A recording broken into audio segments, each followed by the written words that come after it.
Hola a todos, bienvenidos a Códigos del Multiverso. Mi nombre es Lenin Alejandro de Camino a la Gnosis.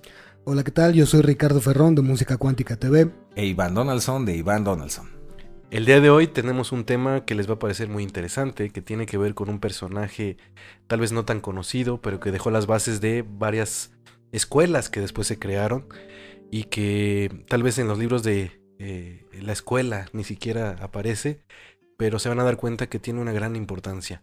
Fue una persona que buscó todo ese esoterismo que estaba un poco perdido y que lo reunió en piezas, como si fuera un rompecabezas, para que la nueva era la utilizara a su favor.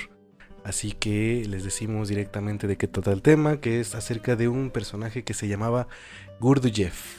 Efectivamente, George compañeros. Gurdjieff. Efectivamente, George Ivanovich. Era tocayo. Ah, claro, no puedo olvidar el Ivanovich. Y estamos hablando de un gran maestro que, pues, vivió en las épocas de los abuelitos prácticamente. Tatarabuelos, ¿no? yo creo. De nuestros tatarabuelos, más bien. En las épocas del tren, cuando el tren era el transporte de moda. Así de, y el único. Ya hay tren, mijo, ¿no? Sí.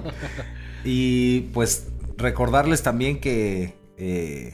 pues es considerado un gran maestro y también es considerado pues un embaucador, ¿no? Entonces no se sabe realmente para dónde, porque para mucha gente que estuvo en la época y que lo estudia, pues es un gran maestro, así a un nivel de un avatar, y para otros es un mago negro, y para otros simplemente era un genio, ¿no? Sí, entonces le llaman también a un maestro olvidado, ¿no? En la historia, porque no fue mencionado en muchos libros que tienen que ver con enseñanzas de este tipo de ideologías o filosofías, pero precisamente porque su principal consigna era ser como un desafiante de las doctrinas que imperaban en ese momento, que curiosamente pues siguen siendo todavía muy vigentes, y él desafiaba con su ideología, pero sobre todo con su propia vida. Él desafiaba los sistemas, los esquemas, y sobre todo en pos de buscar que cada persona se encontrara a sí misma, ¿no? En aquello que él llamaba el sí mismo. Y fíjate que personalmente es de las personas que, si me preguntan, ¿no?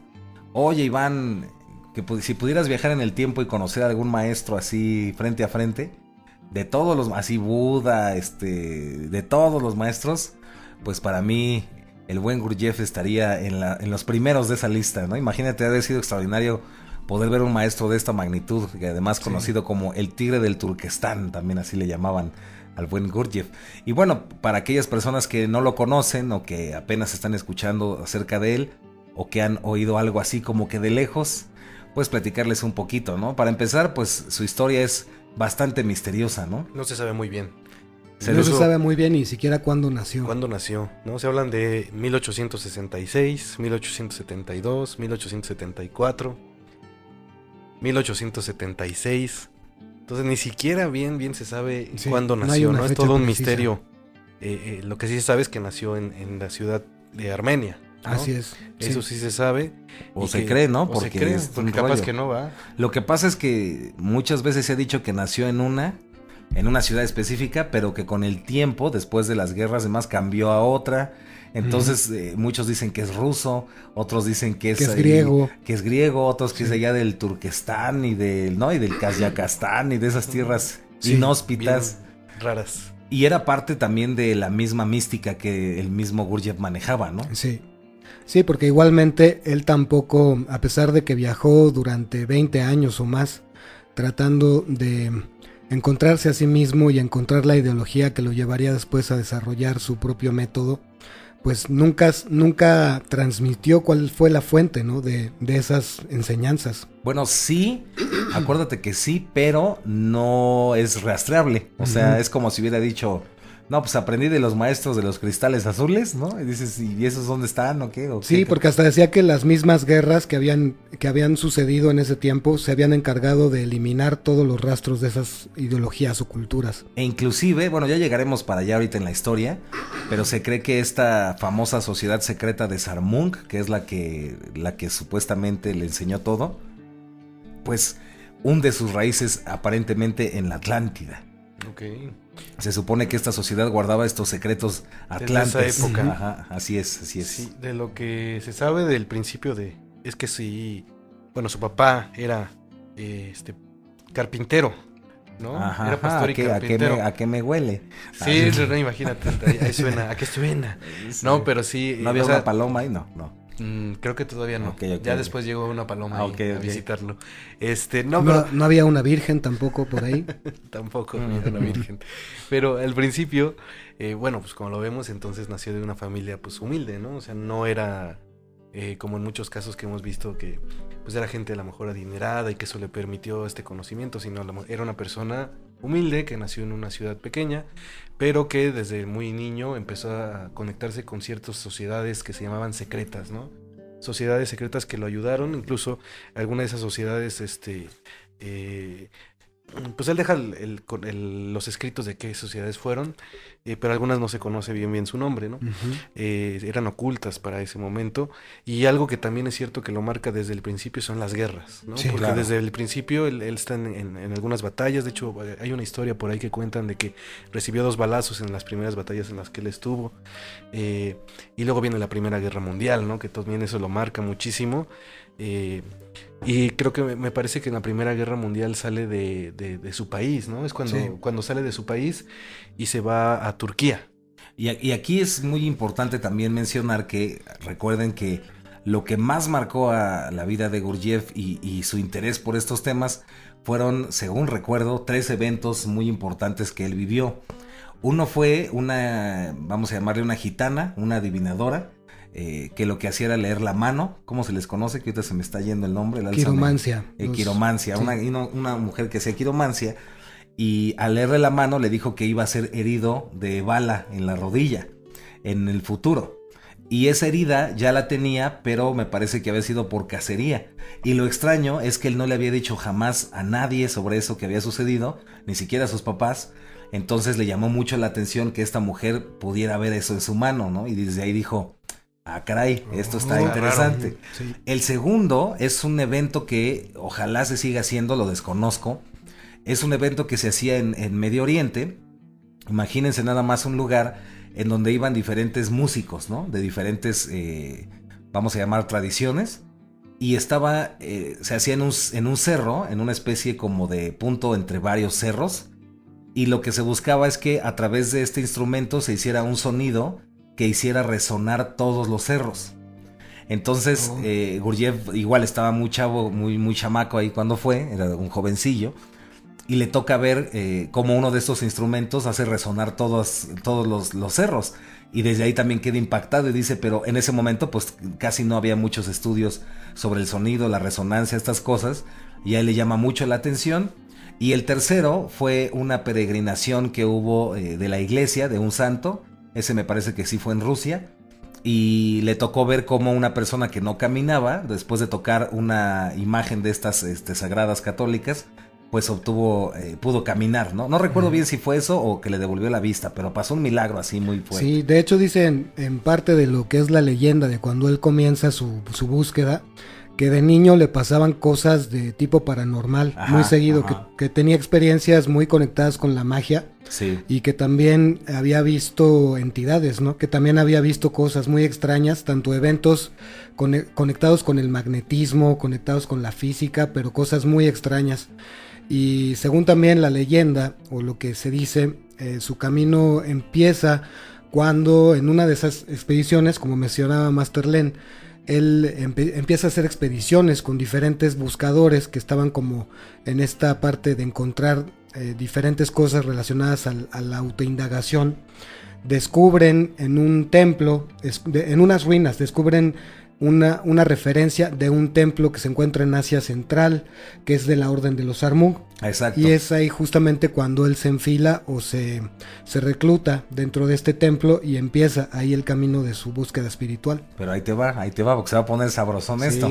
Él empieza a hacer esta búsqueda y hay cosas que me acuerdo muy claras y otras no tantas, pero hagan de cuenta que empieza a hacer esta búsqueda antes de estas expediciones y contacta con un personaje que vendía como cosas antiguas. Y este cuate que vendía cosas antiguas tenía unos manuscritos y unos textos que eran de un tesoro de la pirámide o entradas de la pirámide de Egipto. Sí. Entonces cuando va Gurdjieff, lo que hace es que era carísimo, no lo podía comprar y ya estaba vendido a algún millonario. y lo que hace es que lo copia, ¿no? Lo calca sin que se dé cuenta este cuate.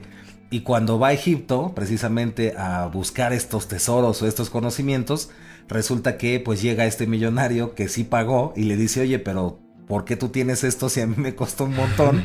Y según esto era la única copia que existía, ¿no? Y Gurdjieff pues no le tuvo que decir la verdad más que decirle, bueno, pues la verdad es que lo copié, lo calqué, porque Gurdjieff había ido como ayudante de carga. Entonces él se ponía ahí como que, quiere que lleve la maleta, joven, ¿no? Y entonces ahí se ponía a trabajar en eso mientras estaba ahí.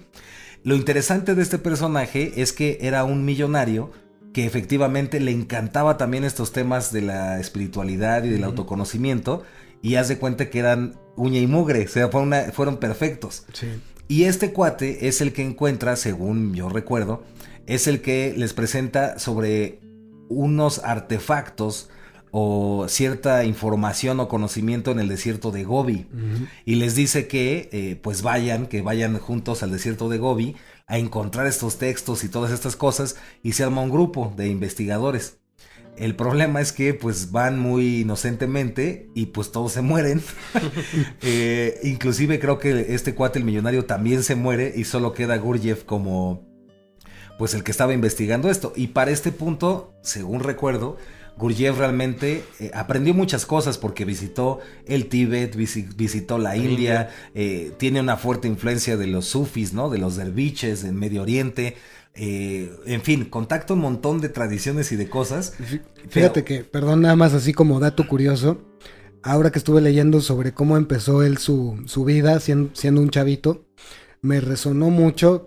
A lo mejor es burda la comparación, pero es como la vida de Indiana Jones cuando era chiquito. Ándale. Porque lo que él hacía, o sea, su camino empieza realmente haciendo chambas así, ¿no? De cargando en los trenes o trabajando en una verdulería y cosas por el estilo. Y ahí es en donde conocía a la gente clave que lo fue llevando. A la gente adecuada. Sí. Y también estuvo en Turquía, ¿no? Y también estuvo, esa ciudad a lo mejor se nos olvida un poquito que fue tan importante, pero para esa época pues tenía muchísimo conocimiento, que es Constantinopla, ¿no? Que en algún tiempo incluso fue el centro del catolicismo.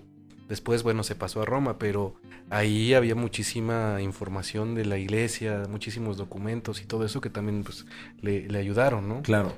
Sí, y de aquí nada más resalta ya me acordé, no se muere este millonario, de hecho nada más quedan ellos dos realmente después de esas expediciones, pero el millonario contacta a un supuesto super maestro sufi, y van con este super maestro y los dos se presentan, y el maestro lo que hace es que sí le hace caso al millonario, y a Gurdjieff prácticamente no lo pela. Haz de cuenta que Gurdjieff no existe, y lo que hace es que pues le dice a este millonario que lo van a esperar en tal lugar y que él va a ser recibido por esta orden secreta, súper secretísima, súper sabia.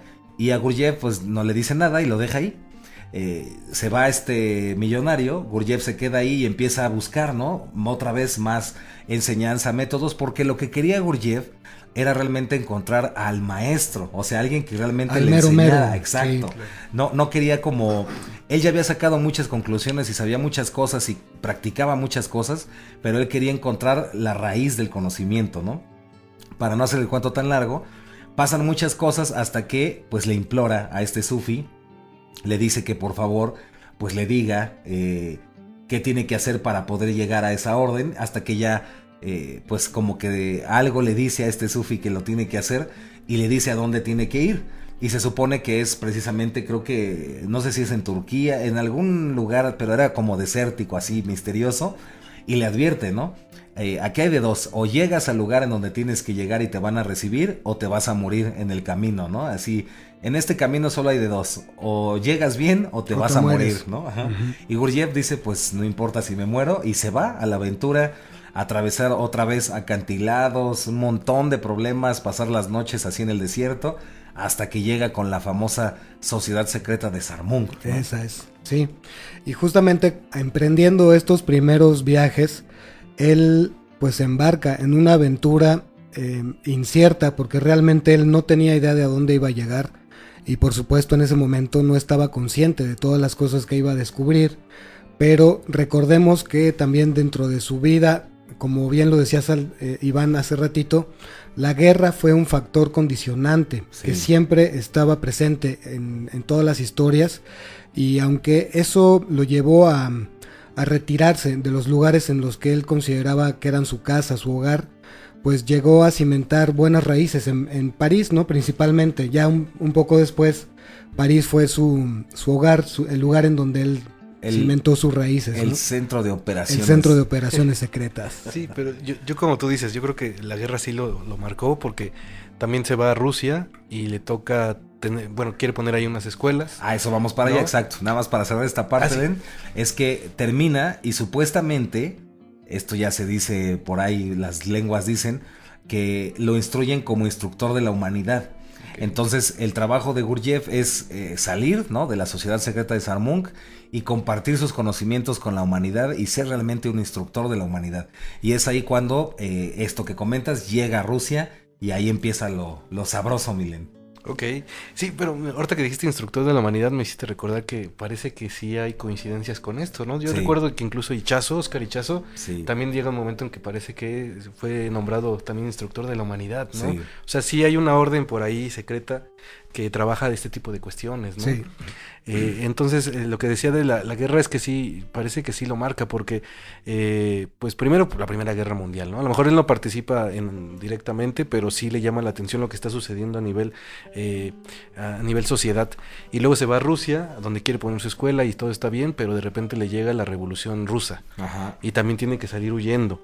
Y luego la Segunda Guerra Mundial también le toca. Entonces, él como que siento que, además de toda esta información que estaba obteniendo por todos lados y todo este conocimiento, también quería obtener una forma de conocimiento que pudiera transmitirle a la sociedad de esa época para que pudieran trabajar en sí mismo, para dejar estas guerras atrás, ¿no? Exacto. Porque sí le llamaba muchísimo la atención que la gente estuviera matándose y no viera como ninguna forma o una forma de vida que se pudiera llevar, una filosofía que se pudiera llevar actual para evitar esto, ¿no? Para mejor trabajar en ti mismo y evitar todas estas guerras que él estaba viendo. Uh-huh. Exacto.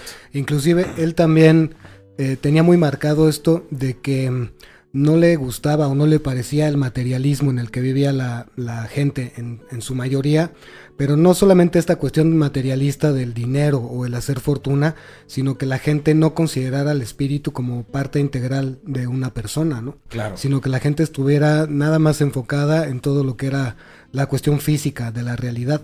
Exacto, y para empezar a adentrarnos en esta área, es precisamente interesante porque ya en Francia, ¿no? Ya estando en Francia, cuando empieza, que renta de hecho un castillo, no sé si lo compra o lo renta, empieza a dar las clases, pero también es importante subrayar que no crean que era así como de curso intensivo con el maestro Gurdjieff, no. Habría un lugar que se llamaba Instituto para el Desarrollo Armónico del Hombre. Exacto. Uh-huh. Y realmente eso surge después, porque al principio, cuando apenas llega, él se presentaba simplemente como un maestro de danzas. Él era un maestro de danzas, él simplemente pues hacía coreografías muy bonitas. Maestro de salsa. Un maestro él estuvo de salsa. Con los derviches, ¿no? Él Exacto. aprendió también danza derviche. Se supone que la manejaban mucho la sociedad secreta de Sarmunk. Sí. Pero entonces realmente Gurdjieff empieza a instruir, porque no era algo abierto, sino que empieza a instruir realmente artistas. Entonces comienza a enseñar y a instruir a grandes músicos y actores también de teatro y bailarines de ballet y todo este rollo. Y realmente es algo que se mantiene, digamos que mucho en secreto, ¿no? No es tan común ni es tan famoso Gurdjieff. Sí es famoso en el ámbito del arte, como miren la escenografía y la obra de Gurdjieff, pero realmente no como un maestro espiritual en ese momento. El asunto es cuando llega el mismísimo Ouspensky. Es ahí cuando se pone sabroso, ¿no? Sí, de hecho hasta ese momento sí él tiene como cierto renombre, pero a nivel bastante local, ¿no? Exacto, y como arte. Y como artista, sí, como un maestro de teatro, como un maestro de danza, pero todavía no cobra la relevancia que vendría cuando la llegada de Ouspensky. Exacto. Sí, que eso los marca, ¿no? Exacto. Los marca totalmente, porque Ouspensky al principio me acuerdo que quiere conocerlo y le llama muchísimo la atención que no hay muchísima información, o sea, no es tan fácil contactarlo, ¿no? Y acuérdate que le llama la atención porque ve una obra, una danza, que se llamaba, creo que La Guerra de los Magos, o algo así. Y en esta Guerra de los Magos, como Uspensky era un gran investigador de estos temas, no era maestro ni nada, pero escribía sobre esoterismo. De hecho, él ya era un escritor reconocido, poeta y orador también. Y gran respetado por sus investigaciones científicas. Él sí ya era famoso en ese momento. Y digamos que era científico locochón, vamos a decirlo así. Y él se impacta con esta obra y él dice, el que diseñó esta obra es el máster, o sea, se la sabe.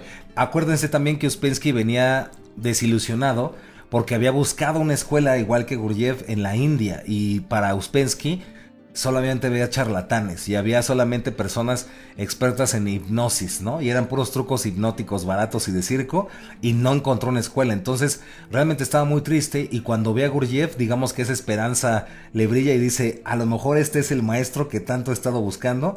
Y ahora sí, perdón, Milen, sí, no. Ahí es donde le cuesta mucho trabajo y lo quiere encontrar. Lo quiere encontrar, lo está buscando, y me parece que las primeras veces que también empieza a tener como unos pocos contactos, le llama la atención que la gente que está a su alrededor es gente, pues la verdad es que con mucho dinero, ¿no? Porque sus cursos eran muy caros para esa época, y esta cuestión como que le cuesta un poquito de trabajo a Uspensky, ¿no? ¿Por qué es tan caro sus cursos? Y acuérdate, Len, que también en este contexto Gurdjieff no se presentaba tal como un curso, sino que estaba bien interesante, eran experimentos. Y entonces era, si tú quieres entrarle a esto, lo que vas a hacer es que vas a ser parte de un experimento. Sí, era más como una experiencia, ¿no? Exacto. Y lo que yo quiero crear es un superhombre, ¿no? Es un superhumano. Claro. Entonces, pues te puedes morir en el proceso, puede salir otra cosa. Si tú quieres ser parte de estas prácticas extrañas y de estos experimentos, éntrale, y aparte te va a costar una buena lana. Y además vas a tener que trabajarle bien. No te vas a andar con cosas ahí a medias. Exacto. Pero poco a poco se va dando cuenta también que pues sí tiene un motivo del por qué va a costar tanto, ¿no? Porque, pues quieras o no, él sentía a lo mejor en ese momento que muchas personas que no ven esto del costo, a lo mejor no lo valoran el trabajo, ¿no? No ven el costo-beneficio. Exactamente. Entonces, pues ya empieza a trabajar con él. Al principio siento que era muy escéptico, ¿no? Como Uspensky, como que, bueno, sí, pues, puede ser un gran maestro, pero como que todavía no le encuentro qué me puede enseñar. Pero poco a poco, pues se va dando cuenta que sí es alguien espectacular, ¿no? Sí, empieza a obtener enseñanzas que no había conocido en ningún lado. Y también recordemos que Uspensky fue a su vez también un maestro para él. Claro. Porque él traía otros conocimientos y traía una visión muy particular que se puede leer bastante en sus libros, bastante compleja. Pero también a su vez era tal vez el reflejo que el mismo Gurdjieff necesitaba tener en algún momento para poder realmente apreciar lo que él estaba haciendo y lo que había descubierto. Inclusive también esta parte de que ya hablaremos un poco más adelante, tal vez en la segunda parte, sobre el cuarto camino, viene de esas mismas experiencias que compartía su punto de vista con Uspensky, de que solamente se consideraban algunos caminos de enseñanza como el fakir, el yogi y el monje, ¿no? Esos tres caminos, y él no estaba para nada de acuerdo, o bueno, no es que no estuviera de acuerdo, sino que él consideraba que podía haber una forma diferente de poder trabajar con el sí mismo, que no tuviera que ser cualquiera de esas tres rutas, ¿no? Exacto, y entender que, retomando esta parte, Gurdjieff realmente, y es aquí donde empieza la magia, ¿no? Uh-huh. Porque es como si el deseo de encontrar la verdadera enseñanza o al maestro llevó a Uspensky con Gurdjieff.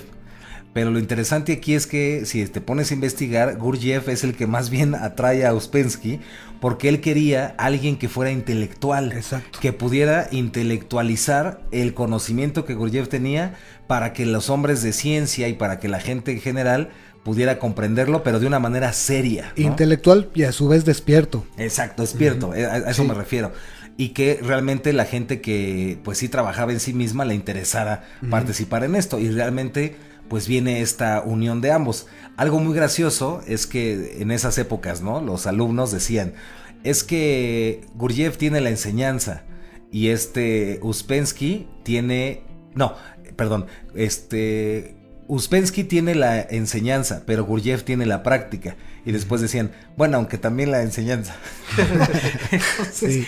Realmente eran como una moneda de una sola cosa, que eran estas energías que se estaban ahí moviendo, ¿no? Sí. Yo recuerdo también en las cosas que hemos visto que una de las insistencias más grandes que tenían los alumnos o los pupilos de ambos eran que se empeñaban en saber de dónde habían provenido las enseñanzas, ¿no? Ajá. ¿Cuál era el origen de lo que Gurdjieff practicaba y por qué había elegido una u otra forma de enseñar esta metodología? Y ellos se resistían a decir específicamente cuáles habían sido las fuentes, que después se descubrió por diferentes cosas que tenían que ver con la teosofía, con el budismo tibetano, con el cristianismo esotérico, con el zoroastrismo inclusive, y con otras corrientes de ese tipo, y que estas fueron depuradas y se fueron sistematizando en el método que él compartió. Fíjate. Sin embargo, él nunca lo admitió. O sea, él nunca dijo, yo estudié teosofía, yo estudié cristianismo esotérico o estas cosas, ¿no? Pero ahí les va un dato bien sabroso que muy pocos saben. Y esto lo dijo el mismo Gurdjieff.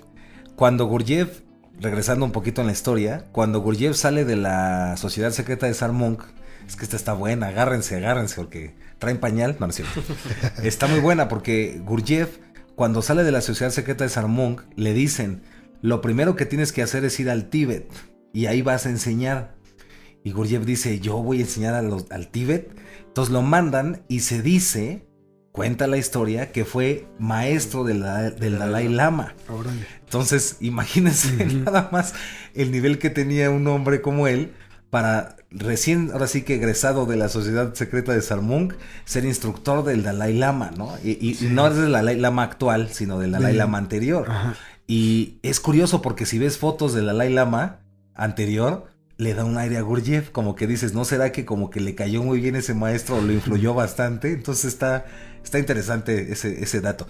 Y bueno, ahora sí, adelantándonos un poquito de lo que estábamos hablando, muchos artistas famosos fueron alumnos, entre ellos destaca Hartmann, ¿no? Hartmann fue un gran músico y hasta ahora se sabe que muchas de las obras musicales de Hartmann en realidad eran músicas de Gurdjieff. Imagínense nada más eso, ¿no? Sí, y también recuerdo que, bueno, es que tuvo influencia sobre muchos artistas, ¿no? Pero por poner un ejemplo, algunos conocidos de esta parte del charco, pues fueron Remedios Varo, ¿no? Y muchísimas personas que estuvieron ahí trabajando con Gurdjieff. Imagínate. Sí, imagínate. Y sobre todo, creo que una base muy importante de Gurdjieff era esta de, como tú decías, o sea, el cuarto camino, como que encontró en muchísimos lados información, pero sentía él que muchas de las enseñanzas que estaban en ese momento ya no eran actuales, ¿no? Uh-huh. O sea, sentía que el ser humano en este afán de buscar una forma o un camino, había hecho caminos como muy rudos, y esos caminos muy rudos lo que provocaban es que la gente se aislara de este mundo. Exacto. Y lo que no necesitaban hacer es que se aislaran. Sí, mira, exacto. Sí se parece. Se parece un montón. Sí. Ahí va a aparecer la foto. Ahí luego les pongo una foto. Del lama de ese tiempo. Sí. Entonces, esto lo marcó, ¿no? ¿Cómo puedo yo llevar un conocimiento que sea actual? Lo que pasa es que también recordemos que las enseñanzas del budismo tibetano, del taoísmo, del hinduismo, en muchos aspectos, en lo que se refiere estrictamente a enseñanza, eran muy abstractos, eran conceptos muy abstractos, ¿no? Sí. Y no era fácil para una persona que no tuviese ya un camino o ya algunos años estudiando estas cosas, comprender esa terminología. Y lo que Gurdjieff quería proponer era una metodología simplificada. Exacto. Para que cualquier persona pudiera tener acceso a ese trabajo interior. Exacto. ¿Y qué creen? Que tristemente estamos llegando al final de esta primera parte de Gurdjieff para, pues, a la siguiente ya irnos con todo, con lo que es la enseñanza, ¿no? Y hablar un poquito también, pues, de su muerte, ¿no? Que también no deja de ser muy interesante. Para terminar esta primera parte, les recomendamos muchísimo que por favor vean la película o la busquen, que creo que se llama Encuentros con Hombres Notables, que la deben encontrar en YouTube. Y también pueden, pues, leer el libro, ¿no? De Encuentros con Hombres Notables del mismo George Ivanovich Gurdjieff, o pues ya les vamos a decir otros libros en la segunda entrega, ¿no? Claro que sí. Y con eso pues se despide su amigo Iván Donaldson. Aplausos. Aplausos, por favor. También se despide su amigo Lenin Alejandro de Camino a la Gnosis. ¿Y el pilón? ¿Y el pilón? Pues el pilón, vamos a seguir hablando acerca de esto, pero creo que una de las bases más importantes de Gurdjieff es este conocimiento que se estaba perdiendo y que creo que él supo rescatar de alguna forma, y no solamente rescatarlo, sino llevarlo de, como tú dices, uno simplificarlo, que es muy importante, exacto, pero también llevarlo a una nueva sociedad que a lo mejor esto era como algo dificilísimo de entender, ¿no? O sea, una cultura occidental que estaba como acostumbrado o no tenía ni en cuenta para nada la espiritualidad, había que simplificarles la información, y esto lo logra muy bien Gurdjieff, ¿no? Sí. O sea, se simplifica todo y se los entrega y dice, mira, esto es lo que tú puedes llevar. Existen varios caminos, sí, pero yo te entrego este camino que te puede ser útil. Pruébalo. Exacto. Y tú decides si te gusta, ¿no? Exacto. Aplausos, Marcos. Aplausos. Y yo también, para complementar eso que estás diciendo, una de las cosas que le causaba más impacto, que yo creo que fue desde el principio de su vida, independientemente ya después, ya cuando él ya trajo sus conocimientos y los depuró y los simplificó, era ver que había muchos de los problemas de la sociedad occidental estaban internalizados en las personas, que eso es algo que sigue imperando hasta hoy en día. Es lo que te iba a decir, nada más en esa época. No, que es algo que desafortunadamente, o pues bueno, así es, ¿no? Sí. La cuestión es que sigue vigente, pero para él era impactante que las guerras, aunque ya no existían físicamente, existían en el interior, en la mente de las personas, y por eso la importancia de que él compartiera una metodología para poder de alguna manera darse cuenta de eso y poder liberarse, ¿no? Él quería que las personas se liberaran a sí mismas de todas esas condicionantes que habían dejado todos los conflictos políticos, religiosos, sociales. Exacto, y más información en la segunda parte. La segunda parte, y se despide Ricardo Ferrón de Música Cuántica TV. Aplausos, por favor. Y pues se decía, ¿no? Que Gurdjieff, esto ya saben que es nuestro pilón siempre, esto no lo vayan a tomar en serio, no se espanten. Sí, bueno, sí, ¿cómo no? ¿Cómo no, si es muy en serio todo eso? Pues se dice que un día ahí Gurdjieff dijo, y que entonces dijeron, está borracho, ¿qué le pasó, no? Después de muchas investigaciones, pues resulta que sí, dijo, suscríbanse Códigos del Multiverso, activen la campanita. Es lo que quería decir en ese dialecto extraño. Exacto. Sí. No lo puedo repetir porque es difícil, pero sí, y que lo compartan con sus amigos, ¿no? Y que si lo hacen, la sociedad secreta de Sarmung se va a comunicar. Les va a mandar un mail. Te va a mandar un mail, así, checa tu mail. Checa tu mail, así. Chécalo bien. Que te con un archivo adjunto, ahí muy especial. Unas fotos inéditas.